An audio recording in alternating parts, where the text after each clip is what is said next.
What if we took every last atom of uranium-235 on Earth, made one giant nuke, dropped it into the Mariana Trench, and pushed the button? Would we blow up the Earth? Let's break it down. First, the location. The Mariana Trench sounds epic, right? The deepest place on Earth. But let's get some perspective. If the Earth were the size of a basketball, the Mariana Trench would be a scratch on the surface, less than 0.2 millimeters deep. It's not a crack in the planet, it's a dimple. So detonating a bomb there doesn't make a difference. The real question is about the bomb itself. Okay, so how much U-235 do we have? Our proven mineable reserves are about 58,000 tons. But there's a problem. A few, actually.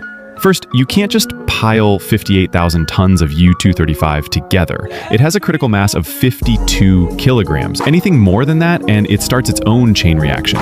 You wouldn't have a bomb, you'd have a very messy, premature fizzle. Second, nuclear fission is shockingly inefficient. The little boy bomb dropped on Hiroshima only fissioned about 1.5% of its uranium.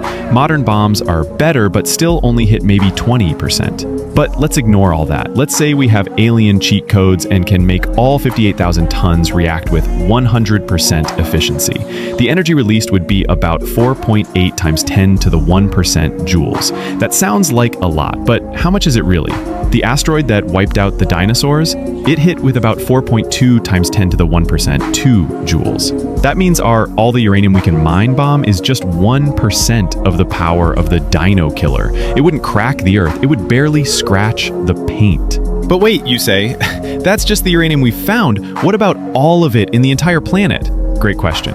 You found the loophole. Earth's crust and mantle are loaded with uranium. If you could gather all of it, you have about 2 trillion tons of U-235. Now we're talking. Let's use our alien tech again. 2 trillion tons of U-235, 100% fission. The energy released would be a staggering 1.6 times 10 to the 1% joules. That's like 380,000 dinosaur-killing asteroids hitting at once. Surely that's enough, right? To answer that, we have to introduce the final boss.